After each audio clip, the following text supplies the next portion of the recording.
தந்தை மகன் தூய ஆவியாரின் பெயராலே ஆமென். இயேசு கிறிஸ்துவின் அன்புமிக்க சகோதர சகோதரிகளை உங்கள் அனைவருக்கும் கிறிஸ்து இயேசுவின் அன்பு கலந்த வணக்கத்தை தெரிவித்துக் கொள்கின்றேன். இன்றைய நற்செய்தி பாகமானது லூக்கா நற்செய்தி 4ஆம் அதிகாரம் 24 முதல் 30 வரை எழுத்து வாக்கியங்கள். குறிப்பாக 24வது வாக்கியம். ஆனால் நான் உறுதியாக உங்களுக்கு சொல்கிறேன், இறைவாக்கினர் எவரும் தம் சொந்த ஊரில் ஏற்றுக்கொள்ளப்படுவதில்லை. நாம் பார்க்கின்றோம், சொந்த ஊரில் இயேசுவை ஏற்றுக்கொண்டதில்லை. ஆனால் இயேசு செய்ய வேண்டியதை செய்து கொண்டே தான் இருந்தார். செய்ய வேண்டிய நன்மைகளை செய்து கொண்டு தான் இருந்தார். அதே மாதிரி தான் நம்முடைய குடும்பத்திலும் சரி, நம்முடைய வாழ்கின்ற இடங்களிலும் சரி, நம்முடைய ஊரிலும் சரி, நம் பங்கிலும் சரி, மற்றவர்கள் நம்ம ஏற்றுக்கொள்கிறார்களோ இல்லையோ ரெண்டாவது விஷயம். ஆனால் நமக்கு தரப்பட்ட பணி என்னவோ அது நாம் தொடர்ந்து நாம் செய்து கொண்டிருக்க வேண்டும்.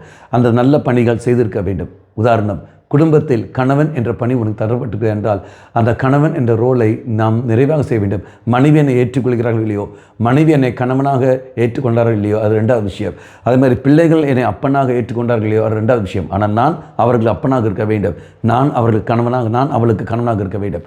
அதே போல் மனைவி, கணவன் என்னை மனைவியாக ஏற்றுக்கொண்டான் இல்லையோ ரெண்டாவது விஷயம். ஆனால் நான் அவனை என் கணவனாக ஏற்றுக்கொள்கின்றேன், நான் அவனுக்கு மனைவியாக இருந்து நான் வாழ வேண்டும். பிள்ளைகள் என்னை தாயாக ஏற்றுக்கொண்டாலும் இல்லையோ ரெண்டாவது விஷயம். நான் தாயாக இருந்து நான் செயல்படுவேன்.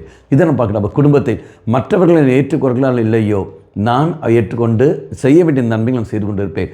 அதே மாதிரி மற்றவர்கள், இந்த சமுதாயம் என்னை ஏற்றுக்கொள்கிறோ இல்லையோ, அந்த சமுதாயத்துக்கு நான் நன்மை நான் செய்து கொண்டே இருப்பேன். காரணம், நன்மை செய்கிற பணி தெய்வம் எனக்கு தந்திருப்பது. அந்த பணிக்கு நான் கைமாறு செலுத்த வேண்டும். அந்த பணிக்கு நம்ம இறைவன் கேட்குற சூழ்நிலை பதில் கொடுக்க வேண்டிய சூழல் ஏற்படும்.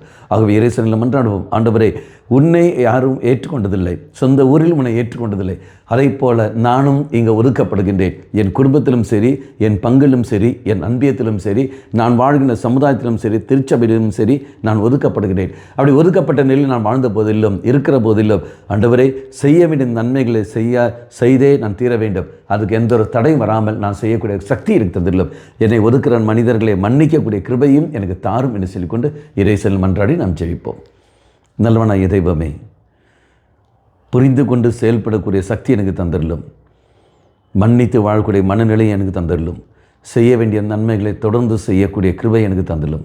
அம்மா மாதாவே, தெய்வ மாதாவே, எங்கள் மாதாவே, என் அன்னையே, விசேஷமாக எங்களுக்காக பரிந்து பேசும். ஆமேன். தந்தை மகன் தூய ஆவியாரின் பெயராலே ஆமேன்.